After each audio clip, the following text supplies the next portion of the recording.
Hello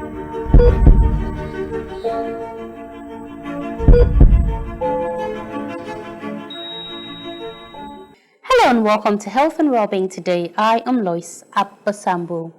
When we hear the word nutrition, the first thing that comes to mind is food. And yes, nutrition has a lot to do with food, but it is way beyond just eating food. Nutrition is the process of consuming, absorbing, and using nutrients needed by the body for growth, development, and maintenance of life. To receive adequate and appropriate nutrition, people need to consume a healthy diet, which consists of a variety of nutrients, which are the substances in foods that nourish the body.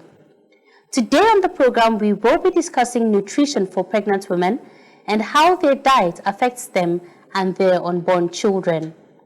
A healthy diet can help protect mother and baby from gestational diabetes, which is a type of diabetes acquired during pregnancy. Here's a report on gestational diabetes and how excessive intake of sugar complicates the pregnancy process.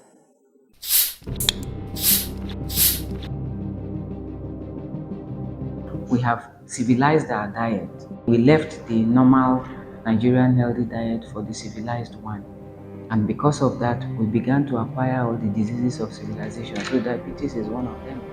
They said the sugar is like a toxin to the child, but I just took it with levity, and it was that levity that caused all those things. Personally, I have a pile, and once you are induced with pile, you have to curtail your intake of sugar because it triggers it also. I love sugar. Anything that has to do with sugar, I don't joke with sugar. But I've been warned not to take sugar, but I don't know. I can't help it. It's only sweet in the tongue, but you don't know the damage it causes in the body. Many may be feeling that they're enjoying their life, not knowing that they're leading themselves into death.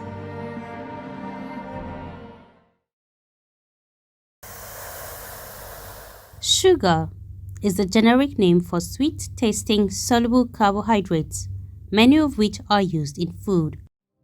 The body needs one type of sugar called glucose to survive. Glucose is the number one food for the brain and an extremely important source of fuel throughout the body. One of life's great pleasures is the taste of sugar on the tongue. People's love for sweet things is so deep-rooted that food companies lure consumers by adding sugar to their products. Sugar-sweetened beverages, popularly known as soft drinks, are the most commonly consumed energy drinks in Nigeria. Carbonated and sweetened with high fructose, corn syrup, sucrose, or even both, these drinks provide a quick source of energy but can also be unhealthy if consumed in large quantities. Despite the health risks associated with these drinks, they are still widely consumed in Nigeria, as many people rely on these drinks for energy and to quench their thirst. I do take soft drink. In fact, I like taking soft drink. Like maybe once in 2 days, I do take it. I drink 8, 9, and if I get more, I can take 10 cans of soft drink in a day. I take it just to enjoy myself. I love sugar. Anything that has to do with sugar, I don't joke with sugar. But I've been warned not to take sugar, but I don't know. I can't help it.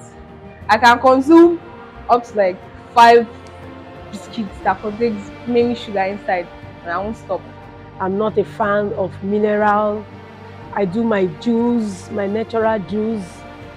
Personally, I have a pile, and once you are induced with pile, you have to curtail your intake of sugar because it triggers it also. It does trigger it. So it even makes you bleed. It makes you go through a lot. So for that, I had to cut down on my intake of sugar. Nigeria is Africa's largest and most populated country, and this means that Nigeria will have the highest consumption rate of sugar-sweetened beverages. Of the over 115 million liters of sugar-sweetened beverages sold worldwide annually, an estimated 38.6 million liters are consumed in Nigeria. With this large consumption of sugar-sweetened beverages, it is no wonder that non-communicable diseases account for about 29% of total deaths in the country. My name is Lois Abasambo, and I am a health journalist. Being on the go almost every day as a journalist, I also find myself consuming a lot of sugar-sweetened beverages on a daily basis. But as a lady who is enthusiastic about being a mother one day, I am mindful of how this may affect me. So I set out to find out how sugar affects pregnant women. The most heartwarming experience of a woman's life is the joy of bringing a baby into the world and being able to provide the best care and love for her new bundle of joy. This joy can be felt even more deeply when the journey of pregnancy and childbirth goes smoothly and the mother is able to safely bring her child into the world. The journey of a pregnant woman is a bittersweet one. On one hand, there is the joy and excitement of a new life, and on the other hand, are the physical and emotional challenges that come with being pregnant. Most pregnancies progress without any issues. However, approximately 8% of all pregnancies involve complications. Gestational diabetes is one of the common complications women face during pregnancy. Gestational diabetes is fast becoming a public health concern. This is because this form of diabetes is triggered simply because the woman is pregnant. In every 1,000 women you see these days, three in 1,000 have gestational diabetes. Sometimes that the range can be from 0.3 to like even 11% from some studies. So it's actually huge. We're beginning to see more and more women coming down with gestational diabetes. Apart from the risk factor of maybe family history of diabetes, our unhealthy lifestyles and choices have led to increase even in prevalence of diabetes generally. What is found to be explanatory to the development of gestational diabetes is because pregnancy itself is diabetogenic. That means pregnancy hormone, the cortisol, the progesterone, and others are known to make women that are pregnant predisposed to gestational diabetes. That's why we say they are diabetogenic. For instance, these hormones essentially make glucose available for the fetus. We call it glucose sparing. They make glucose available for the fetus in utero. Okay, for some reason, coupled with this, there is a reduction in the renal threshold of glucose. That is the amount of glucose in the blood before it begins to appear in the urine is lower compared to when the woman is not pregnant, from 10 to 8.5.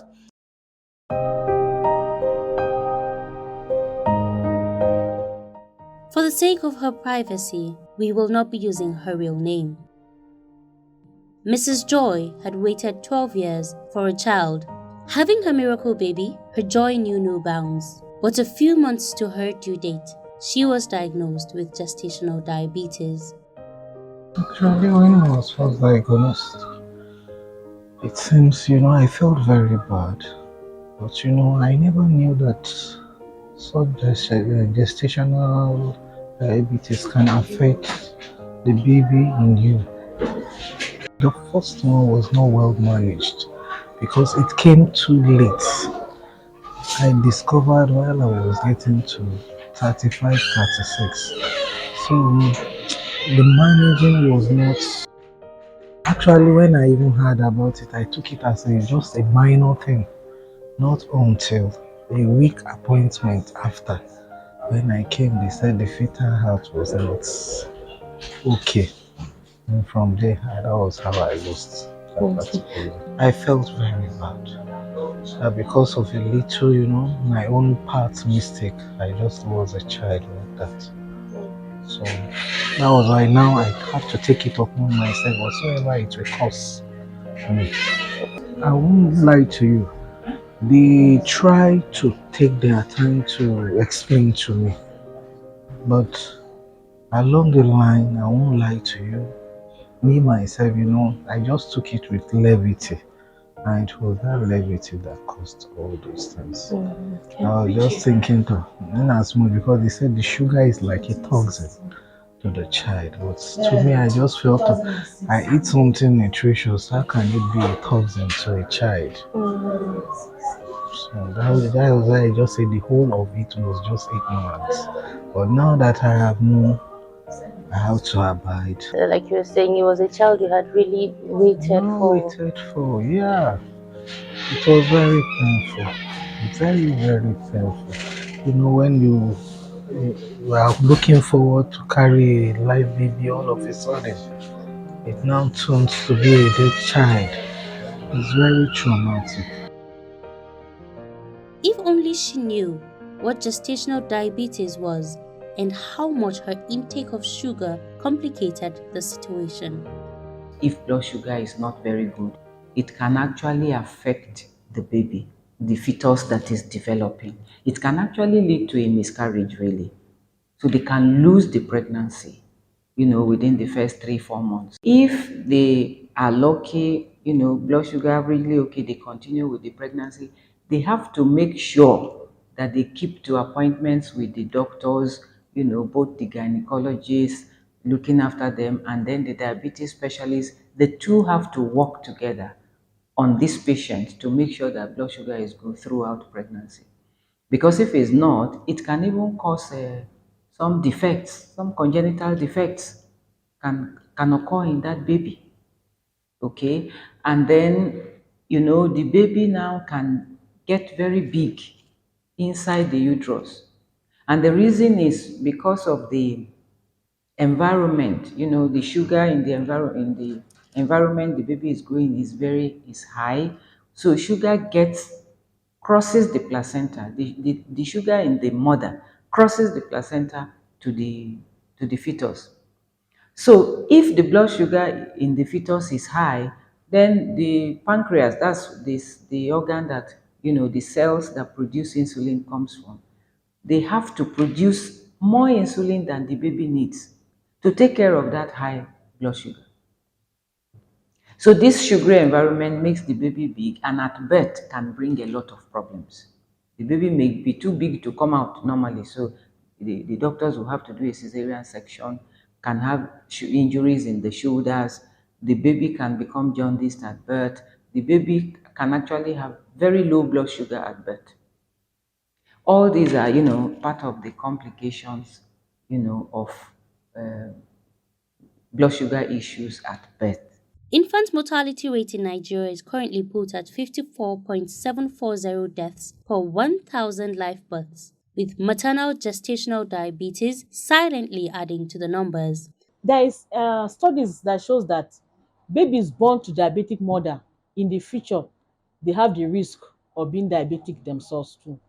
What pregnant women most times don't really understand is how detrimental their diet can be to their health and that of their baby.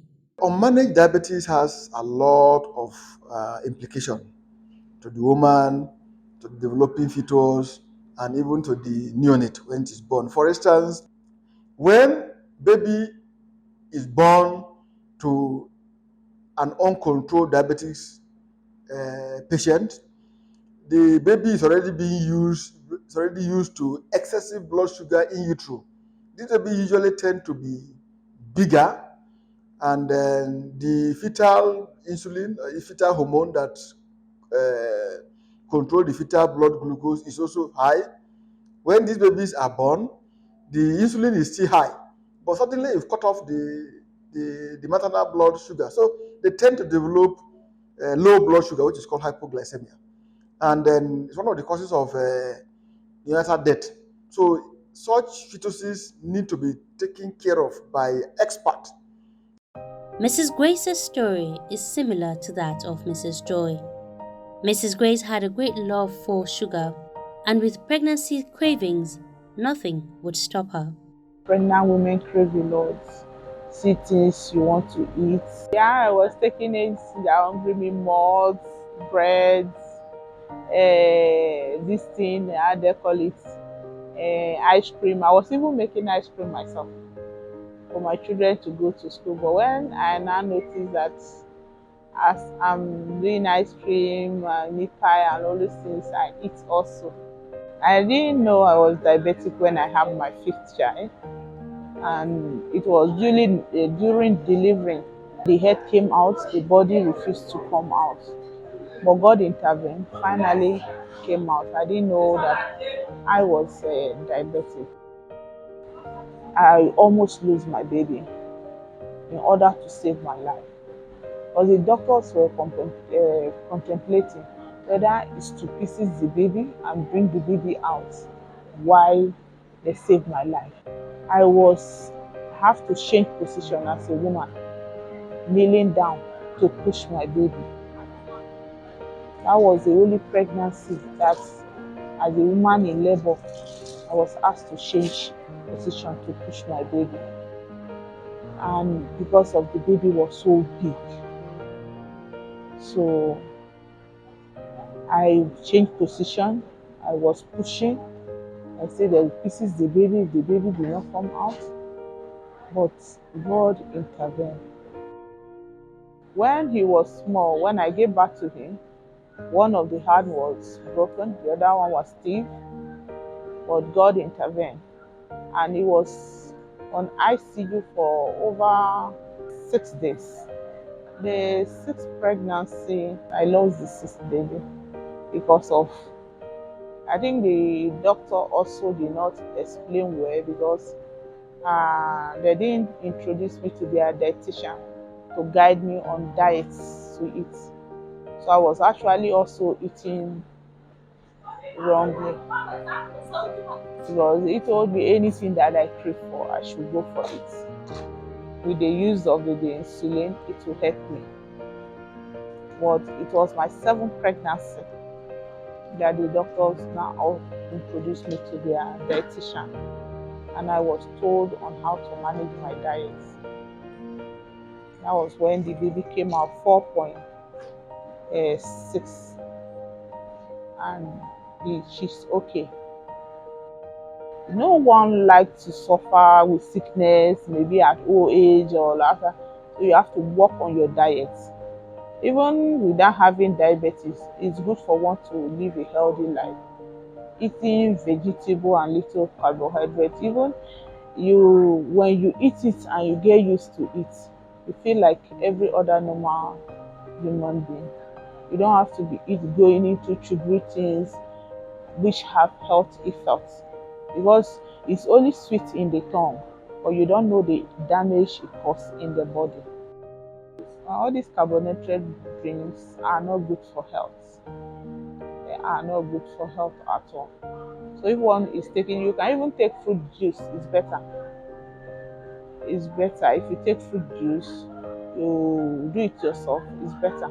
All those ice cream, have to, not as if you are not having diabetes, not as if it's not good, but you have to take it once in a while. You don't have to make it a compulsory thing. Every day you must take ice cream, because it's like you're killing yourself indirectly without knowing. After almost losing her fifth child to gestational diabetes, she would ultimately give up sugar for her unborn child. I have to stop it and work on my diet. So I have to stop my sugar intake. I don't even eat sugar at all. Maybe after delivery, sometimes I take like malt and all that. But now I'm working on my diet. Sugar from processed foods are very dangerous to the health. High simple sugar intake during gestation may contribute to an excessive gestational weight gain, as well as develop other pregnancy complications such as gestational diabetes and preterm birth. Whether in foods or in drinks, these simple sugars pose a health risk. Whether there is diabetes or not, people should reduce the amount of these sweetened beverages they take because they contain sugars in their most easily absorbable form. So the moment you drink, it runs to the blood to increase the blood sugar and stresses the pancreas, stresses the cells where insulin that helps us to take care of everything we eat as a source of energy and nutrition comes. So if you keep pushing and pushing and pushing this thing, a stage comes, it's tired now, and it's tired, and that is it. And there is nothing you can do about it. So the person starts to battle with diabetes. So what we are saying, what we are telling people is take steps to preserve your pancreas to see you to old age. That's what we are telling people. But somehow people in Nigeria, people love sweet things too much. You will see donut that is already heavy in calorie, then they will put granulated sugar on top of it, and people enjoy it. When you ask the person producing it, why are you say that is the one people like, that's the one they will buy. Even this zobo that we drink, there is no need to add sugar to zobo. A healthy diet plays a key role in tackling maternal and infant mortality caused by gestational diabetes. We have civilized our diet. Okay, we left the normal Nigerian healthy diet for the civilized one. And because of that, we began to acquire all the diseases of civilization. So diabetes is one of them. Hypertension is another. And nutrition is a key to almost all healthcare, in managing all healthcare, because what you eat is what you are. Gestational diabetes being one out of the three major diabetic problems is one of the things that we need to use healthy feeding in taking care of, in combination with drugs. Because if prevention, you are using only drug, you cannot get your way through. In the year 2021, the Nigerian government introduced the 10 naira tax on carbonated drinks and sugar sweetened non alcoholic beverages. So there's now an excise duty of 10 naira per litre imposed on all non-alcoholic carbonated and sweetened beverages. And this is designed to, one, discourage excessive consumption of sugar in beverages, which contributes to a number of health conditions, including diabetes and obesity, but also this new sugar tax is introduced to raise excise duties and revenues for health-related issues and other critical expenditures. This is in line also with the 2022 budget priorities. But how far has the policy gone? What we should start looking at is the commitment of government, because for the truth, the tax is just minute, it's just 10 naira per liter, and I want to believe that the industry has absorbed it. And of a fact, you would not have seen any spiral increase in the price of SSPs. To make it worse, it was not inflation adjusted. It was just 10 naira. Inflation has taken it off already. Industry has covered it. They've paid it on behalf of the consumers, and also the government uh, has not, to my knowledge, put in place a metric to measure what they have done. And I think from some engagement that we've had as an organization also, the service required by law to collect this tax has not come forth with a report so far. There's a need for them to do more than increasing tax, because tax will not prevent the producer from producing. So you have to solve your problem from the grassroots, not from the upper part of it. If you didn't get the taproot of your problem and start solving it, the problem will not be solved. The increase in the price or tax to the company, they will now share it among the customers. the customers may not even know that they are trying to help them in a way. So there's a need for grassroots education. In spite of numerous warnings from health experts about the dangers of sugar sweetened beverages on health, people are still bent on consuming them. With constant nutrition and health education in Nigeria, I think it will go a long way to minimize and reduce these factors. Because if you know your problem, you know where you're going to solve it and how to start looking for your way out. But if you don't know, many may be feeling that they're enjoying their life, not knowing that they're leading themselves into debt.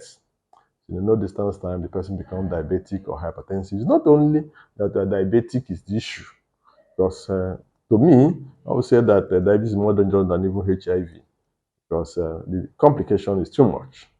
If you have issues with diabetes, almost all the vital organs will be affected.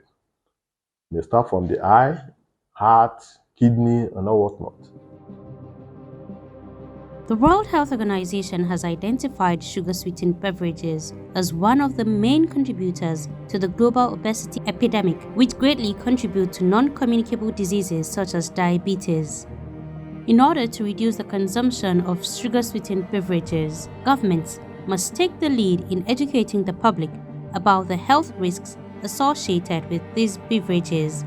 At the same time, producers of sugar sweetened beverages should also strive to become more socially responsible by developing healthier alternatives to their existing products, reducing the amount of sugar in their products, and providing more transparent information about their products.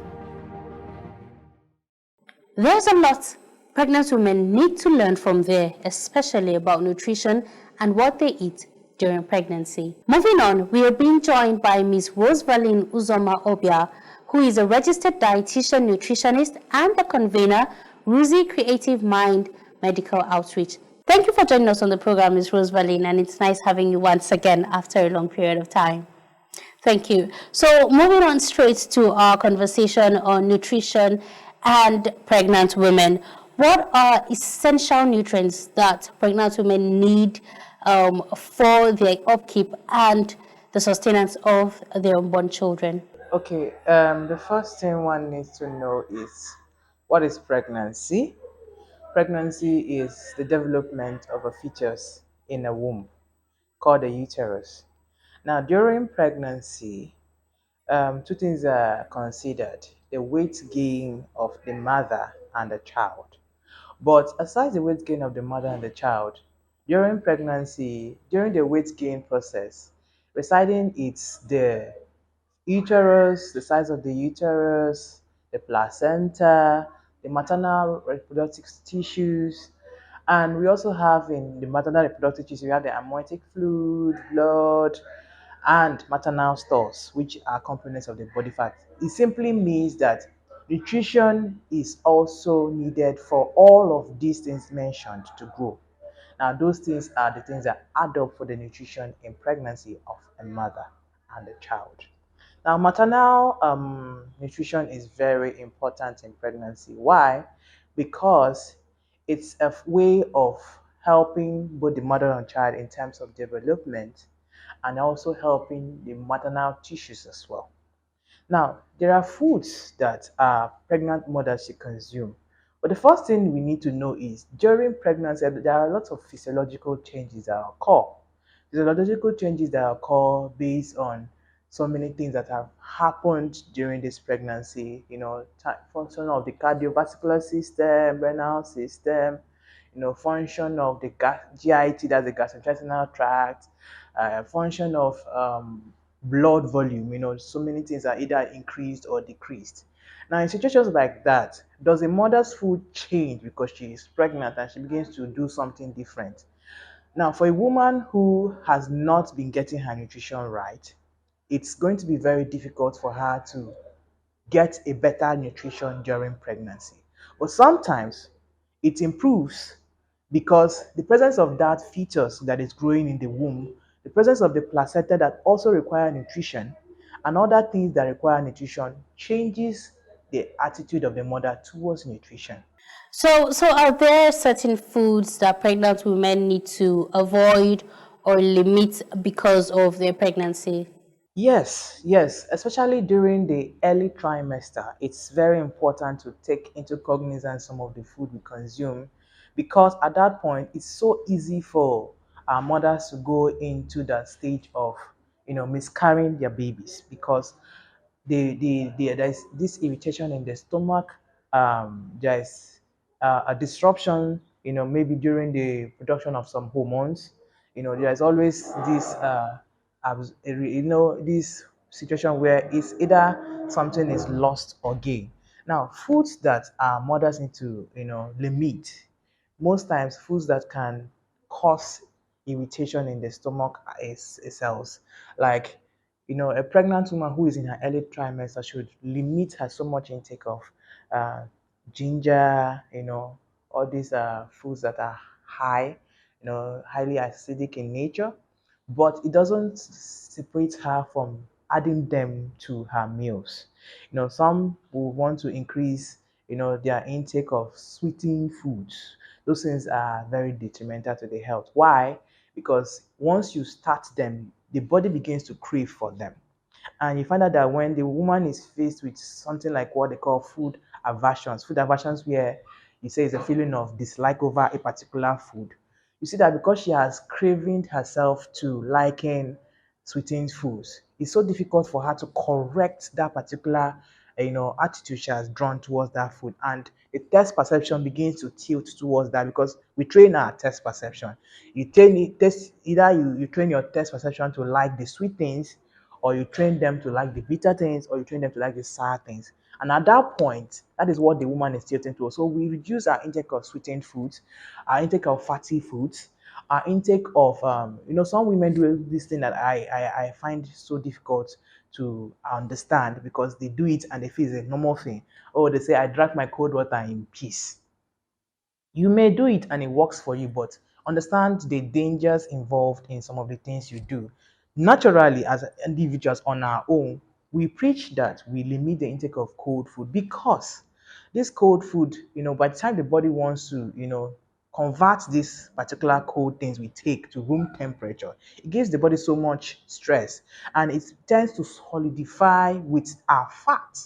So by the time the body wants to break it down to convert to the normal, room temperature water, it becomes a problem. So you drink it. I know that at that point during pregnancy, the uterus it's hot because you're housing an individual. So it's very common for you as a mother to always fall into that sensation of being, hot, that irritation. You want cold things. Let's limit it because we have an individual in the womb that as you expose that child to so much intake of cold things, it can affect your child in the long run. It may not be now, it may not be seen now. You give it to your fine, but you see that while the child grows up, the internal organs begin to get exposed to some of these things we have done in that we did not see. And then, most times the child begins to experience this catarrh sensation. Some of these children, you see them, their nose is always, I used to call them licking nose. It's always dried. Some of these things are the little things that we did during pregnancy. Now, talking about sweetened foods, what's the implication of excessive consumption of sweetened foods for pregnant women? Of course, when you expose yourself to the intake of so much sugary foods, so much sweetened foods, you are tilting towards experiencing what is called gestational diabetes. Gestational diabetes become in the sense that there is this disorder, the glucose in the body is not being able to break down appropriately because insulin is either not enough or it's more than enough. So that insulin hormone, tend to, obstruct, the hormones in the plasma that help the insulin to produce this glucose. So in such a situation like that, you know that the mother will have to start battling with bringing down, trying to, you know, curtail that glucose intolerance, trying to drop down the sugar level, which has elevated beyond what man can control. This is what we do as a result of our liking for sweetened foods, our liking for sugary foods, our liking for, in fact, it's not even about the sweetened food alone, self, even our high consumption of our fruits because now you don't want to go for your sugary carbonated drinks and all. Some mothers tend to abuse fruit intake. Somebody at that point of being pregnant, you're yearning for or you want to, instead of you to go for your carbonated drink, you go for fruits like oranges. You don't want to go for the starchy fruit because to you they are sour and they are bitter. Now, some mothers, like I know of a woman when I was consulting, who can finish a big bowl of watermelon. If we are not careful, it can also become a problem, and we will begin to manage it over time. And let's not forget that some of these disorders, when they come, it's something that takes time to heal. So, how does this excessive consumption of sweetened foods affect the child? Sure, it does affect the child. Remember, we said that during pregnancy, a lot of things reside in a woman because of that is what considers her weight gain. That is, you talk about the placenta, the uterus, the maternal reproductive tissues, and the rest of them. Now, the placenta, which happens to be the caudate, that is the channel where these food nutrients are being exchanged, where waste products is being passed on. Whatever we consume is being passed on to these children. Now, when you are used to eating sweetened foods, aside the fact that it can help in the malnutrition of your child, in the development function of your child, exposing your child to so many internal issues. So most of these things we do expose their health. So in order not to cause them to be deficient of a particular nutrient or expose them to health dangers, let's be conscious of our intake of not only sweetened foods, conscious of our intake of the wrong food we take, and correct our food habits. They are very important. Skipping meals, taking meals late. So many of these things we do and we see them as habits can alter. And most times it can also cause for us complications during the time of labor. Most times it can cause prolonged labor. Most times it can even cause stillbirth. So let's talk about gestational diabetes. For women that are diagnosed with gestational diabetes, one of the things that is checked is their diet before they even put on medication. For women that are diagnosed with gestational diabetes, what kind of diet do they take on in order to balance their sugar level? Now, the first thing you need to note is what led to her having gestational diabetes. Remember, I said when you approach an expert, there is something that they call assessment. Now, those things, it may not necessarily come from the fact that she was taking carbohydrate foods. That's the misconception there. Remember that pregnancy brings you to a state where there are things you cannot control. Now, I talked about food aversions where you don't like a particular thing but like a particular thing. Now, at this point, the mother may have a liking for foods, so much intake of food, not even the carbohydrates. She may not even have appetite for the carbohydrate most times. But she has learned, oh, because the usual has said we should take fruits and vegetables all the time, she's abusing it. Now she goes, to the market and she's going to source a full basket of oranges and feasting on it all day. It's sweet. Remember that fructose is a part of carbohydrate that we get from our fruits. So instead of consuming that citrus fruit that will give you fructose, which is a simple sugar as well, playing same function as the glucose. So we want to limit these simple sugars in a way because they are refined sugars now. Now, what do you tell this mother? You tell her that there are other fruit sources that she can get. There's banana, there's avocado, there's apple, as many of them that you can mention that can also give her the same nutrient that she's yearning for. Where carbohydrate is absent, we have protein, we have fats that play the same energy function in the body. They also give the body the same energy that is required for metabolic processes. And in such a way, it can expose them to ketoacidosis where these things are absent. So a lot of things can cause it. It's not just about the carbohydrate alone. Now, when they diagnose, what the doctor needs to do is see your dietitian, meet your dietitian to assess you and understand what has led to this. And in such a way, the dietitian now, assesses based on medical nutrition therapy. You run your assessment, you have done your anthropometric measurement to check if this woman, her BMI is in order, to check if her weight hip ratio is in order, to check if there's any presence of abdominal obesity somewhere, body fat stores. As you're running your checks, clinical assessment, by the time you start doing that accordingly, you will certainly tilt towards what is going wrong. So it's not only about the food, it's about the lifestyle, it's about our attitude towards our food. So before we wrap it up, what is the ideal balanced diet for a pregnant woman? Well, a mother who is pregnant is said to eat, unlike the normal 1,005 calories per day we recommend.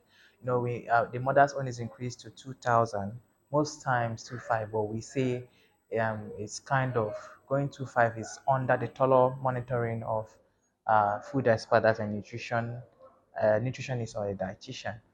But when you say a mother's food is balanced, we look at our plates using the food plate. We say take 25%, 25%, 25% of carbohydrate, 25% of protein, 5% of fat. We are trying to equate them to sum up to 100%.